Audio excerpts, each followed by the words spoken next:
चलिए, आज जिस टॉपिक की बात करेंगे वो है आपका डायनेमिक मेमोरी एलोकेशन। देखिए, मेमोरी एलोकेशन का मतलब क्या होता है कि आप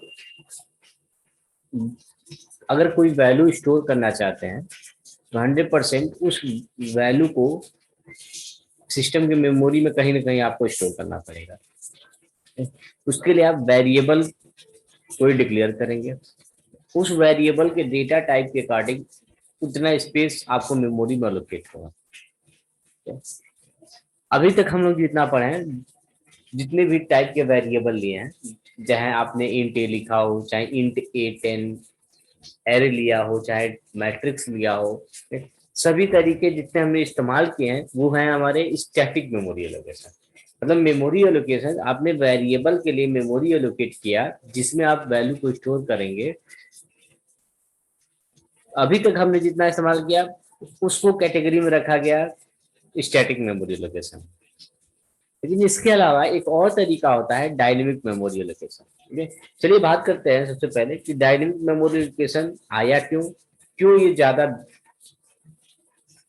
बेनिफिशियर है in compare to static memory location. ये सारी चीजें जानते हैं। ठीक है? चलिए सबसे पहले हम लोग बात कर लेते हैं कि स्टैटिक मेमोरी लोकेशन होता क्या है। ठीक, चलिए ये बात देख लेते हैं हम लोग। तो अगर आपने कहा इंट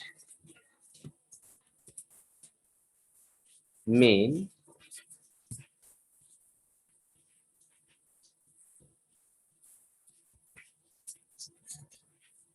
इंट A = 5, ये हमारा स्टैटिक मेमोरी लोकेशन। क्यों स्टैटिक मेमोरी लोकेशन है कि आपने पहले ही फिक्स कर दिया कि आप एक वेरिएबल लेंगे जिसका डेटा टाइप इंटीजर होगा और वो 2 बाइट का होगा। अगर मैं टर्बो सी के रेफरेंस में बात करूँ, वैसे ये देव सी है, यहाँ पे इंटीजर को 4 बाइट का स्पेस मिलता है, लेकिन हम पुराने जो सॉफ्टवेयर थे, कंपाइलर थे, वो उनकी बात करते हैं टर्बो सी, वहां पे इंटीजर को 2 बाइट मिलता है। ओके, तो ये स्टैटिक मेमोरी है जिसमें आपने पहले ही बताया कि मुझे एक ही ब्लॉक की जरूरत है, इंटीजर एक सिंगल ब्लॉक। ओके, अगर हमने कहा कि ज्यादा ब्लॉक की जरूरत थी तो इसके लिए कॉन्सेप्ट दिया गया कि आप एरे या मैट्रिक्स ले लीजिए। जैसे आपने कहा कि हाँ मुझे 10 इंटीजर रखने थे, तो आपने कहा चलो भाई हम 10 इंटीजर ले लेते हैं। लेकिन यहाँ पे भी आपने ये चीज फिक्स कर दिया कि टोटल कितने इंटीजर स्टोर होंगे। ठीक है, 10 इंटीजर स्टोर होंगे। तो आपने कंपाइल टाइम पे ही ये फिक्स कर दिया, जब इस प्रोग्राम को आप कंपाइल करेंगे उसी समय 20 बाइट का टोटल मेमोरी एलोकेट होगा, और जिसमें आप 10 इंटीजर को स्टोर कर सकते हैं। तो ये 10 इंटीजर के लिए फिक्स हो गया।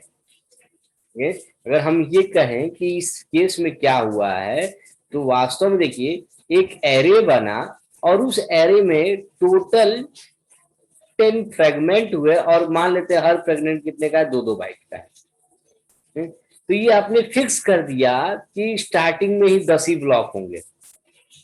ओके, 10 ब्लॉक्स जिसके अंदर आप 10 इंटीजर स्टोर करेंगे। वो अलग बात है कि इसकी टोटल साइज 20 बाइट्स होगी, क्योंकि 1 इंटीजर 2 बाइट्स लेता है। इसका मतलब 1 block is the combination of 2 bytes, 2 blocks, वो अलग चीज। लेकिन ये पहले ही फिक्स हो गया। तो अगर आप इस प्रोग्राम को कंपाइल करेंगे तो उसी समय आपका टोटल 20 बाइट्स मेमोरी एलोकेट हो जाएगा। तो वो मेमोरी लोकेशन जिसमें आप कंपाइल टाइम पे ही पहले मेमोरी फिक्स कर देते हैं, उसे कहते हैं स्टैटिक मेमोरी लोकेशन। ठीक है, तो मेमोरी लोकेशन ठीक है, जो पहला टाइप होता है वो होता है स्टैटिक मेमोरी लोकेशन। ये होता है फर्स्ट टाइप। लेकिन इसका कुछ ड्रॉबैक्स है। ड्रॉबैक्स क्या ड्रॉबैक्स है? ओके, सपोज हमने लिखा इंट A10, इसका मतलब यहाँ पे 10 ही, मैक्सिमम 10 स्टोर कर सकते हैं आप इंटीजर, मैक्स 10 इंटीजर स्टोर कर सकते हैं। किसी ने कहा मुझे 50 की जरूरत है, किसी ने कहा मुझे 20 की जरूरत है, किसी ने कहा मुझे 11 की ही जरूरत है, मान लो। ठीक है, तो यहाँ जब आपने पहले ही साइज फिक्स कर दिया और नंबर ऑफ एलिमेंट्स ज्यादा आ जाए, उस केस में इसे एक प्रॉब्लम फेस करना पड़ता है, that is your memory shortage. Shortage उस केस में यहाँ पे मेमोरी शॉर्ट हो जाती है, मतलब कम मेमोरी है, नंबर ऑफ एलिमेंट जाते आ गए आपको, तो मेमोरी शॉर्टेज की प्रॉब्लम आ जाती है। ओके, दूसरा, ये तो पहली प्रॉब्लम हो गई मेमोरी शॉर्टेज। मेमोरी शॉर्टेज मतलब घट गया। घटने का मतलब आपने जो मेमोरी एलोकेट किया था कम था, नंबर ऑफ एलिमेंट ज्यादा आ गए, तो इसको रिमूव करने के लिए कहा क्यों ना मेमोरी ही ज्यादा ले लिया जाए। मैंने कहा 1000 मेमोरी ले लेते हैं, तो इससे ज्यादा एलिमेंट्स नहीं दिए जाएंगे, मान के चलते हैं। ओके, तो किसी ने कहा कि चलो भाई आपने मेमोरी ज्यादा ली तो हम 50 ले लेते हैं इसमें से। किसी ने कहा मुझे 100 ले लेते, और किसी ने कहा मुझे 5 ही की जरूरत है। कोई दिक्कत नहीं है, कहीं शॉर्टेज नहीं होगा। लेकिन इस केस में अब एक और दिक्कत होगी, मेमोरी वेस्टेज। क्यों मेमोरी वेस्टेज? देखिए आपने कहा कि 1000 ब्लॉक है, मतलब टोटल अगर देखा जाए तो 2000 बाइट्स आपने रिजर्व किया है। देखिए एक इंटीजर 2 बाइट का है, तो 1000 है, तो टोटल 2000 बाइट लिया होगा। तो मतलब टोटल 1000 ब्लॉक्स में से आप मैक्सिमम 50 यूज कर रहे हैं। इसका मतलब 950 तो वेस्टेज ही जा रहा है। आप यहाँ पे 100 यूज कर रहे हैं, इस केस में 900 वेस्टेज आ रहा है। अगर आपने 5 किया तो 995 मेमोरी स्पेस। वास्तव में देखो तो वो 995 इंटू 2 है। तो अभी हम केवल ब्लॉक की बात करते हैं, कितने ब्लॉक वेस्टेज जा रहे हैं। ओके, तो 995 ब्लॉक्स वेस्टेज चले जाएंगे। तो ये सबसे बड़ी दिक्कत होती है आपके स्टैटिक मेमोरी एलोकेशन की।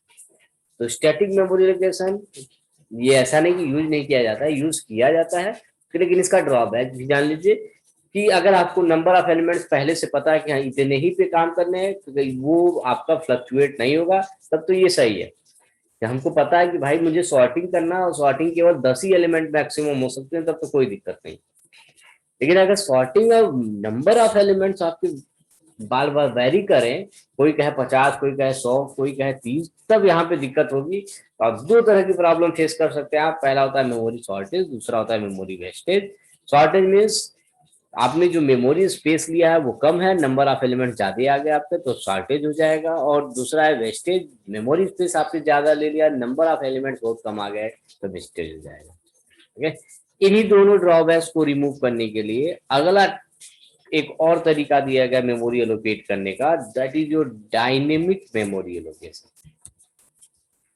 Dynamic memory allocation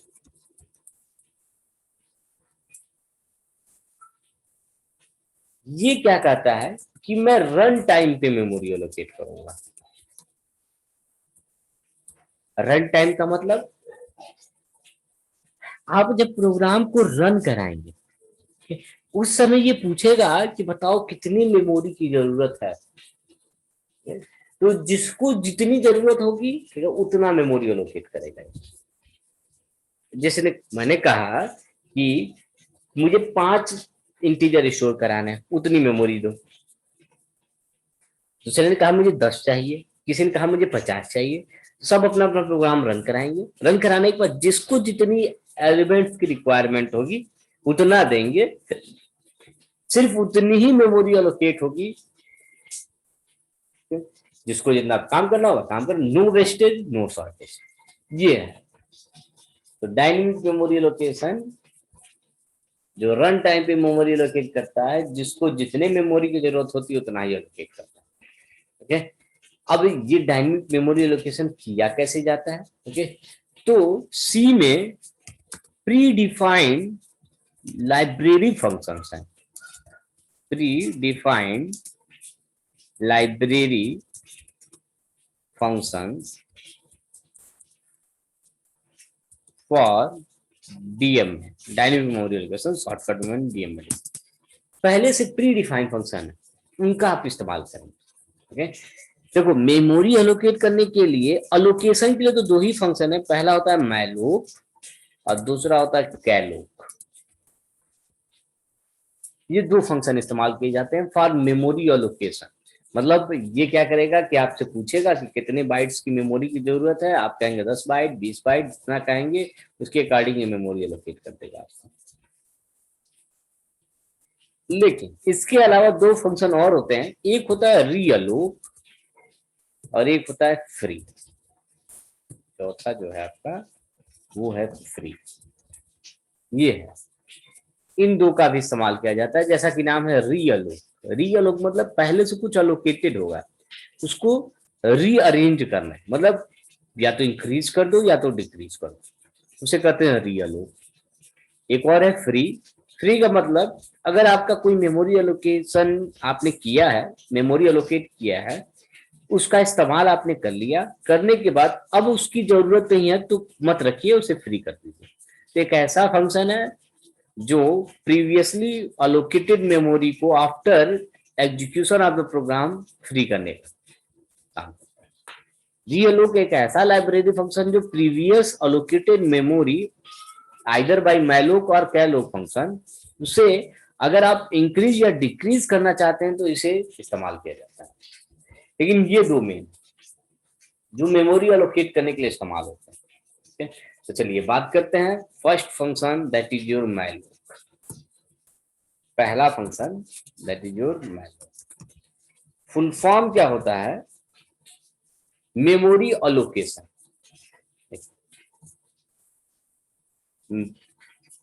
full form होता है मेमोरी अलोकेशन। ठीक, चलिए तो इसका सिंटेक्स देख लेते हैं। मैलोक क्या कहता है?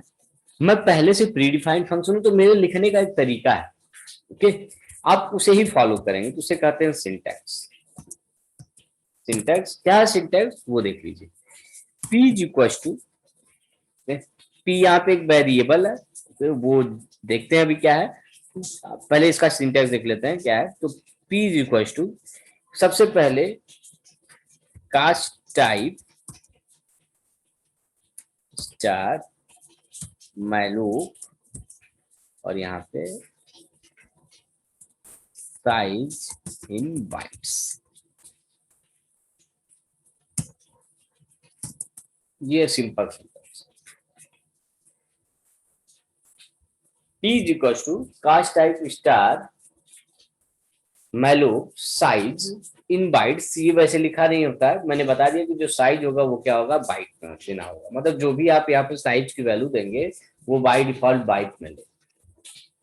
ओके, ये चीज है और अच्छे समझते हैं इसको। जैसे मान लीजिए मैंने कहा कि मुझे 10 बाइट का स्पेस चाहिए। मैं नंबर ऑफ एलिमेंट्स की बात नहीं कर रहा हूँ कि कितने एलिमेंट्स के लिए चाहिए, मैंने कहा मुझे 10 बाइट्स का स्पेस चाहिए और उन 10 बाइट्स में मैं इंटीजर स्टोर करना चाहता हूँ। अगर ये भी एक क्वेश्चन है, अगर हमने कहा 10 बाइट्स का स्पेस अगर मैं दे रहा हूं आपको, तो आपको बताना है कि टोटल कितने इंटीजर स्टोर हो सकते हैं उसके अंदर। एक ये भी क्वेश्चन है कि अगर आपके पास 10 बाइट्स का मेमोरी स्पेस है तो आप उसके अंदर कितने इंटीजर रख सकते हैं। आपको भी पता है एक इंटीजर 2 बाइट लेता है, तो इसका मतलब अगर 10 बाइट दे रहा हूं तो केवल 5 इंटीजर आप इसके अंदर स्टोर कर सकते हैं। ये चीज है, 10 बाइट्स के अंदर आप मैक्सिमम 5 इंटीजर को स्टोर कर सकते हैं अगर एक इंटीजर 2 बाइट का स्पेस ले रहा है। ठीक, तभी हम इसकी बात नहीं कर रहे हैं कि मुझे कितने इंटीजर रखने हैं। मैंने कहा कि अगर आपको सिंपली 10 बाइट का स्पेस रिजर्व करना है तो आप कैसे करेंगे। हमने लिखा पी बराबर, पी की जगह आप कोई भी वेरिएबल ले सकते हैं, जरूरी नहीं ये variable name of the variable, ये कुछ भी ले सकते हैं आप। मैंने लिया पी इक्वल टू, अब आपको ये भी तो बताना पड़ेगा कि 10 बाइट का जो स्पेस लेंगे उसके अंदर आप कौन सा डेटा स्टोर करेंगे। तो मैंने कहा भैया उसके अंदर इंटीजर स्टोर करना, इंट स्टार। अगर आप कैर लिख देंगे तो जो 10 बाइट का स्पेस रिजर्व होगा उसके अंदर कैरेक्टर स्टोर होगा। लेकिन अगर आप इंट लिख देंगे तो इसका मतलब जो 10 बाइट का स्पेस आपने रिजर्व किया है तो उसके अंदर आप इंटीजर रखेंगे। और एक बात और, कितने इंटीजर रखेंगे, तो 10 बाइट का अगर स्पेस तो केवल 5 इंटीजर आप स्टोर कर पाएंगे, केवल 5।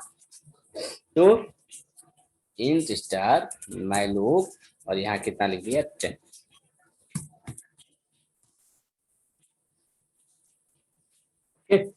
अब होगा क्या वो देखते हैं। जब आप इस लाइन को एग्जीक्यूट कराएंगे, जैसे सिस्टम इसे जब एग्जीक्यूट करेगा तो क्या करेगा, मैलोक समझ जाएगा कि मैं एक प्री डिफाइंड फंक्शन हूं, मेरा काम है मेमोरी अलोकेट करना। फुल फॉर्म भी मेरा होता है मेमोरी अलोकेशन। ठीक है, फुल फॉर्म होता है इसका मेमोरी अलोकेशन। ओके, ये है। तो मुझे 10 बाइट का मेमोरी, तो 10 बाइट का मेमोरी वो मान लीजिए 10 बाइट्स का मेमोरी स्पेस है, रिजर्व कर ले।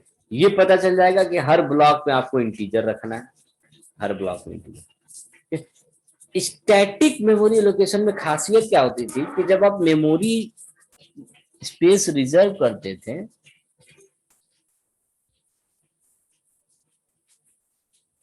तो उसका नाम आप दे देते थे।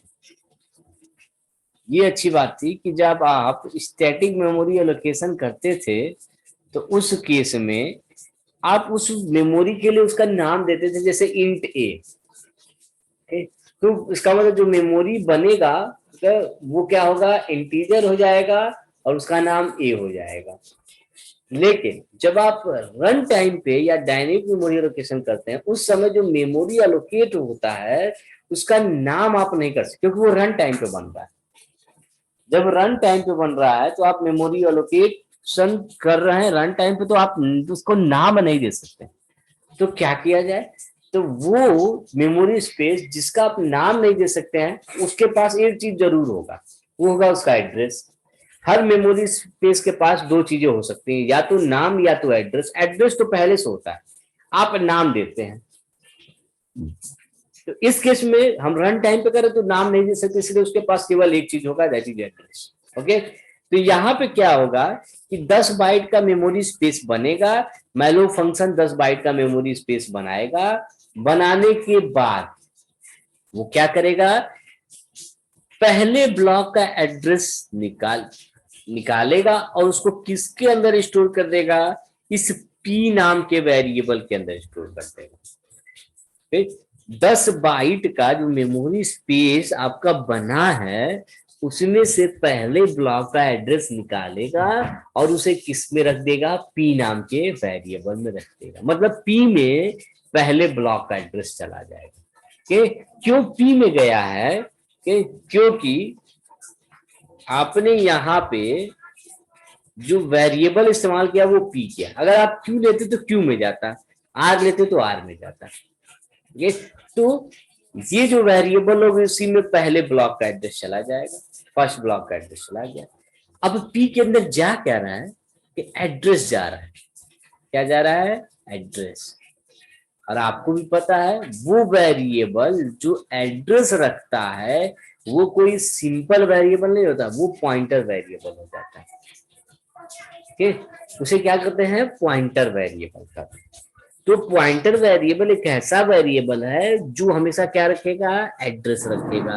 ओके, इसका मतलब ये पी क्या होगा आपका,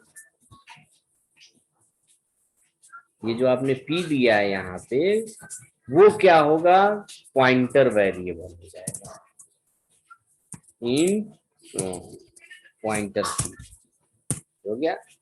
अब एक चीज और, अगर ये पॉइंटर वेरिएबल है तो ये इस ब्लॉक का एड्रेस रख रहा है और इस ब्लॉक के अंदर जो वैल्यू है वो क्या है, इंटीजर है।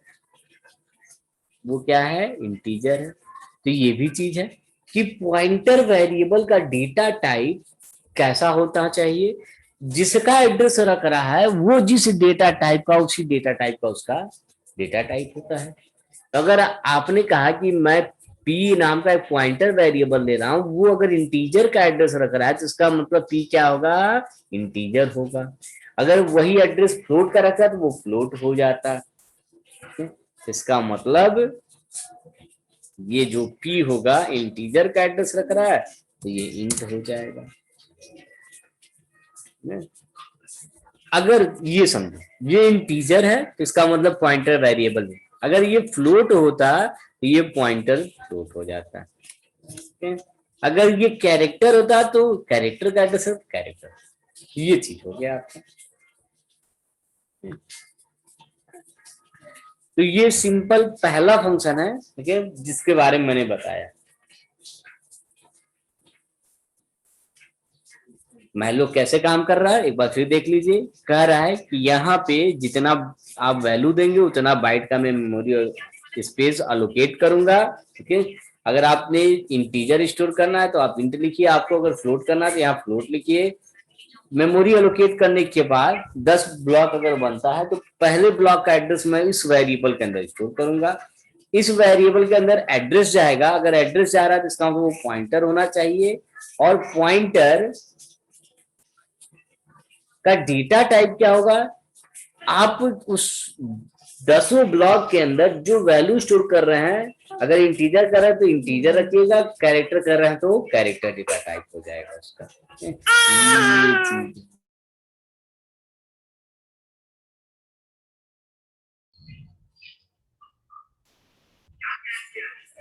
तो चलिए, ये हो गया, मतलब 10 बाइट का मेमोरी लोकेट हुआ, पहले ब्लॉक का एड्रेस इस पी के अंदर गया, पी का डेटा टाइप वही हो जाएगा जो आप उस ब्लॉक के अंदर वैल्यू स्टोर करते हैं।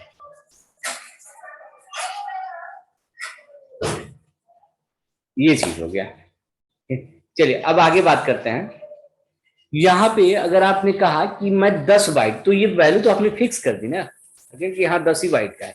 अगर आपने कहा कि मुझे n बाइट्स, तो वैल्यू आप बार बार कह रहे हैं कि किसी को 20 की जरूरत पड़े, किसी को 30 की जरूरत पड़े, तो वो चीज है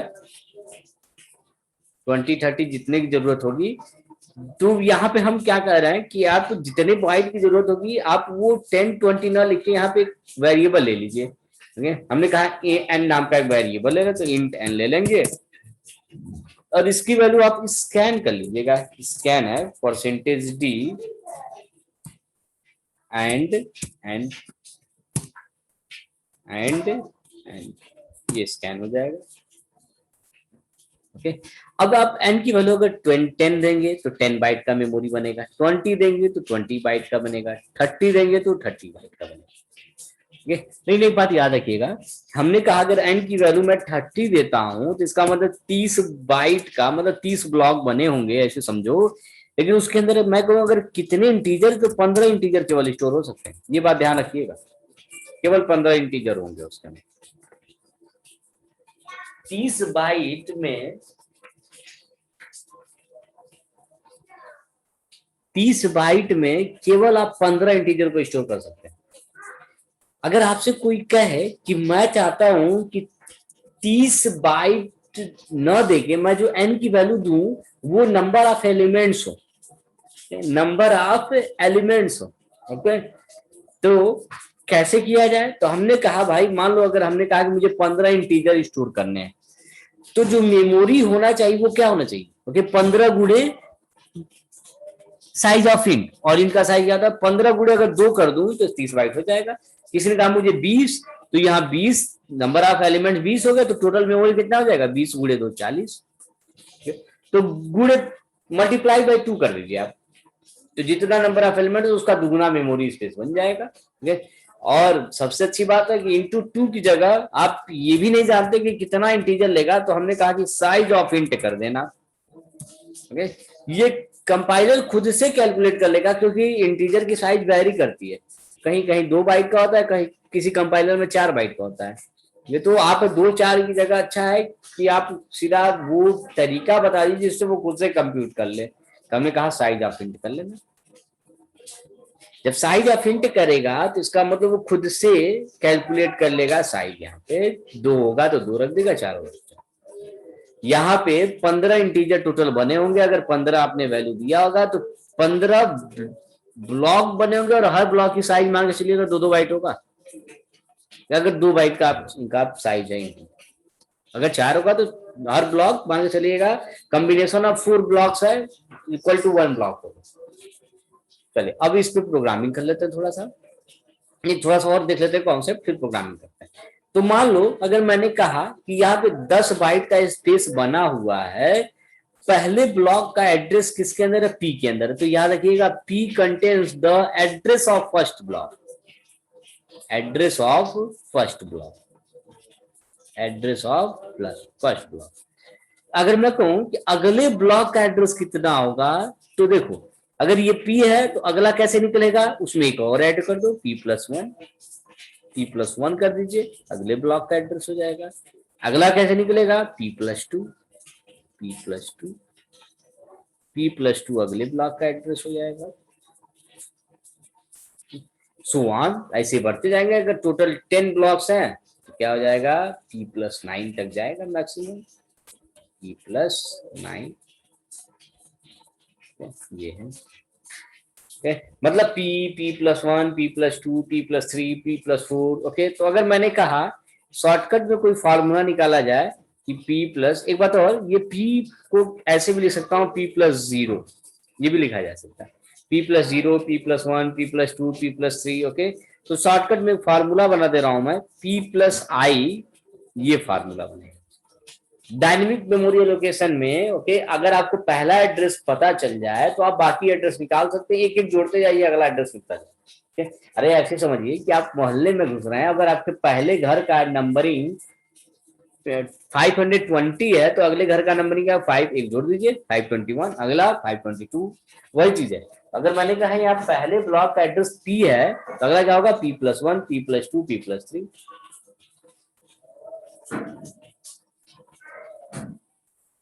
ये चीज है।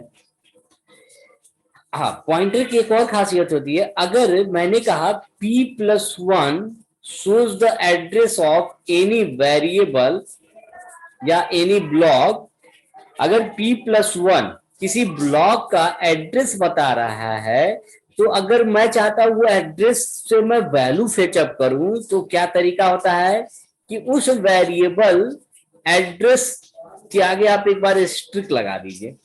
अगर p+1 एड्रेस बता रहा है तो स्टार p+1 क्या बताएगा, वैल्यू एट दैट एड्रेस, मतलब इसकी वैल्यू बताना शुरू कर देगा। ओके, तो किसी भी पॉइंटर वेरिएबल के आगे अगर आप स्टार लगा देते हैं तो वो वेरिएबल का एड्रेस ना बता के क्या बताने लगता है, उस एड्रेस पे जो वैल्यू है उसे बताना शुरू कर देता है। ये चीज तो ये कॉन्सेप्ट होगा। तो हमने कहा p+i क्या है, तो p+i shows the address of these blocks. अगर मुझे वैल्यू चाहिए तो क्या लिखूंगा, स्टार p+i, स्टार p+i। अब ये क्या डिस्प्ले करेगा, तो ये इन एड्रेस पे जो वैल्यूज है इनको डिस्प्ले करेगा। और अच्छे समझ लेते हैं, मैंने कहा अगर मैं डायनेमिक मेमोरी एलोकेशन कर रहा हूं और टोटल 5 ही ब्लॉक मैंने बनाया, 5 बाइट का मेमोरी स्पेस रिजर्व किया है, मान लो 5 बाइट। ओके, ये 5 बाइट बना है, मान लीजिए ये इंटीजर है, अगर इंटीजर है तो 2-2 बाइट का होगा, तो अगर ये 100 है तो 2 बाइट, 100 101, अगला होगा 102, अगला होगा 104, फिर 106, 108, ये चीज होगा। ये हो गया हमारा। P किसे स्टोर करेगा, तो P बराबर कितना होगा 100। P shows the address of first block, इसके अंदर हम वैल्यू भी रख ले रहे हैं 3, 5, 7, 2 एंड 1। मान लीजिए 5 बाइट का स्पेस है जिसको हमने डायनेमिक मेमोरी लोकेशन से एलोकेट किया है, जिसमें हमने एड्रेस आपको बता दिया कि एड्रेस क्या क्या है। ओके, पहला 100 है, मान लीजिए अगले ब्लॉक का एड्रेस 102 है, इंटीजर वैल्यू है तो हर ब्लॉक का 2-2 बाइट साइज होगा। तो इसका मतलब यहाँ पे 2 ब्लॉक होंगे, 2 ब्लॉक हिडन है, मैं उसे डिस्प्ले नहीं कराया था। 100 और 101, ये 101 है, ये चीज 2 बाइट का कम। अगला ब्लॉक कहां शुरू होगा, 102 से शुरू होगा, 102 से। ओके, फिर अगला 104, ये भी 2 का कॉम्बिनेशन होगा, 2 का। तो P क्या बता रहा है, ठीक है, पहले 100, P+1 अगले ब्लॉक का एड्रेस, तो कहां से स्टार्ट हो रहा है 102, P+1, P+1 equal to 102, 102। P+2 किसे बता रहा होगा, P+2, P+2 103, सॉरी 104, ये हो गया। लेकिन अगर मैं कहूं स्टार P किसे बता रहा होगा, स्टार P का मतलब 100 पे जो वैल्यू है, 100 पे कौन सी वैल्यू है 3, 100 पर जो वैल्यू है that is your 3 star p+1,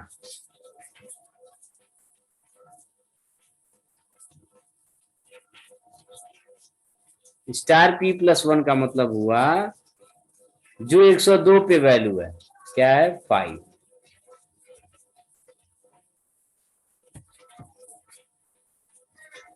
5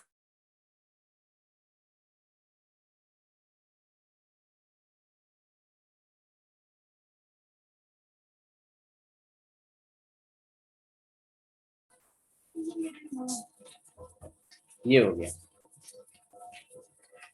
तो अगला भी स्टार p+2 मतलब जो 104 पे वैल्यू है, तो ये चीज, तो वही चीज मैं समझा रहा था। p+i क्या बताएगा, p+i वो इन एड्रेस को रिप्रेजेंट कर रहा है, इन एड्रेस को, और स्टार p+i क्या बता रहा है, स्टार p+i वो इन वैल्यूज को रिप्रेजेंट कर रहा है, ये चीज। तो दोनों में डिफरेंस ये, तो ये है आपका वैल्यू दिखा रहा है और एक एड्रेस दिखा रहा है, इन एड्रेस, ये चीज होगा। चलो तो अब डायनेमिक मेमोरी लोकेशन से एक प्रोग्राम बनाते हैं। चलिए क्या है, write a program to find out sum of 10 integers using dynamic memory allocation या मैलो फंक्शन और मैलो फंक्शन, ये है प्रोग्राम। इसका इस्तेमाल करके आपको डायनेमिक मेमोरी एलोकेशन का मतलब ये मैलो का इस्तेमाल करना है, 10 इंटीजर रीड करने और 10 को आपस में जोड़ देना, ये चीज का है। चलिए स्टार्ट करते हैं। मेन इंटीजर है तो इसका मतलब एक पॉइंटर वेरिएबल ले रहे हैं जिसके अंदर इंटीजर का स्टोर करेंगे। ठीक, अब यहाँ पे मैंने फिक्स कर दिया कि 10 इंटीजर्स हैं तो कोई दिक्कत नहीं है, 10 इंटीजर्स के लिए ही बनाएंगे। p इज इक्वल टू हमने लिखा इंट स्टार मैलो 10 इंटीजर्स, 10 इंटू क्या कर दूंगा size of int, size of मतलब खुद से कैलकुलेट कर लेना भाई साइज। अब 10 इंटीजर है तो टोटल स्पेस कितना होगा 10 गुणे साइज ऑफ इंट, तो उतना स्पेस होगा जिसमें 10 इंटीजर स्टोर करेंगे। ओके, अब देखो 10 ब्लॉक बन गए होंगे, ये 10 ब्लॉक बन गए होंगे, इस टाइप के 10 ब्लॉक बन गए, लेकिन अंदर अभी कोई वैल्यू नहीं होगा, ये वैल्यू सारा ब्लैंक होगा। तो सबसे पहले उन 10 में आप वैल्यू भरिए, तो printer inter 10 numbers, inter 10 numbers, सबसे पहले ये दीजिएगा। ओके, अब देखो स्कैन एफ क्या होगा, scan F percentage D. Okay, हाँ अब बताओ क्या कर रहा है, स्कैन करिए इंटीजर, और वो इंटीजर कहां जाना चाहिए, पहला वाला यहां जाना चाहिए, और इसका नाम नहीं पता है आपको, लेकिन एक चीज पता है क्या, उसका एड्रेस, और उसका एड्रेस किसके अंदर है, पी के अंदर है। ओके, तो उसका मतलब जो पहला वैल्यू रीड कर रहे हैं वो इस एड्रेस पे चला जाए, हमने क्या लिख दिया पी, केवल लिख दिया पी। अब स्कैनर में एक और डाउट होता है, स्कैनर में तो हमेशा एंड लगाते थे हम लोग, एंड, क्योंकि मुझे एड्रेस जानना होता था, तो उस वेरिएबल का एड्रेस जानना होता था, लेकिन यहाँ पे पी ऑलरेडी एड्रेस है, तो इसीलिए इसके आप सामने आप एंड मत लगाइए, ये चीज। तो ये हो गया आपका सिंपल कि आपने एड्रेस पे वैल्यू भेज दिया। ओके, लेकिन एक ही ब्लॉक पे वैल्यू गई है। ओके, फिर यही काम करना पड़ेगा आपको, फिर से लिखेंगे आप स्कैन एफ परसेंटेज डी। ठीक है, अगला कहां जाएगा p+1 पे, अगला p+2 कहां तक जाएगा मैक्सिमम, यही चीज बार बार डॉट डॉट डॉट आप सो ऑन करते रहेंगे, डॉट डॉट डॉट कहां तक करेंगे, स्कैनर टोटल 10 ब्लॉक है, तो अगर 10 ब्लॉक है तो लास्ट वाले का क्या होगा p+9, जीरो शुरू हो रहा है एंड नहीं होगा, एंड है p+9 यहां तक।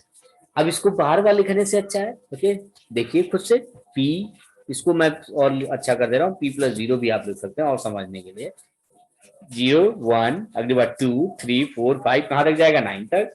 तो शॉर्टकट में क्या लिख सकता हूं, scanf plus I. Okay, और इसके लिए रूल है for I equal to 0, I less than equal to 9, I plus plus. हो गया, स्कैन कर लिया। अब देखो स्कैन करने के बाद सारे एलिमेंट को आपस में जोड़ना है। तो देखो सम बराबर सम प्लस, ये मैंने पहले भी कॉन्सेप्ट दिया है कि जब आप आपस में जोड़ने की बात करते हैं मतलब एक वेरिएबल है उसी में जोड़ते जाइए। ओके, अगर मैंने ये लिख दिया p प्लस आई, तो ये क्या डिस्प्ले करेगा, ये एड्रेस डिस्प्ले करेगा। आपको एड्रेस में वैल्यू स्टोर जोड़ना है, जिसको मतलब स्टार जरूर लगाइएगा। ये हो गया। अब प्रिंट करा दीजिए, प्रिंट एफ सम बराबर परसेंटेज डी कामा सम। ठीक है, और एक सम नाम का वेरिएबल लीजिए, एक आई नाम का वेरिएबल लीजिए, रन कराइए। देखिए 10 इंटीजर्स दूंगा मैं, उसको जोड़ देगा। देखिए सबको जोड़ेगा, आंसर कितना आ जाएगा 20।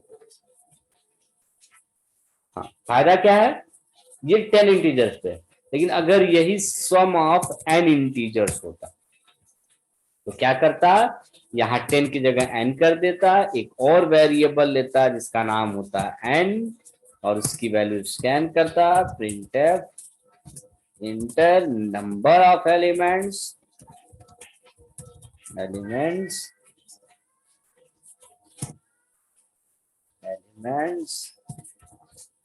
की वैल्यू स्कैन कर लेता है, scan F percentage D and ये कर।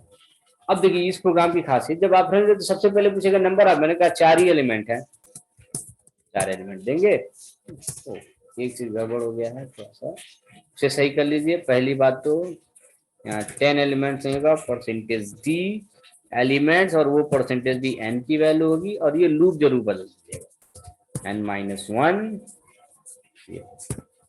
चलिए हमने कहा 4 एलिमेंट है, देखिए इंटर 4 एलिमेंट्स 1 1 1 1, देखिए सम 4 हो गया। अब देखिए जिसको रन कराना है दूसरा कोई और पहले 7 चाहिए, तो 7 एलिमेंट देगा, 7 एलिमेंट दीजिए। तो ये है आपका पहला फंक्शन मैलोक। नेक्स्ट वीडियो में हम लोग देखेंगे कैलोक कैसे काम करता है, रियलोक कैसे काम करता है। तो ये हो गया टोटल अबाउट मैलोक। चलिए थैंक यू।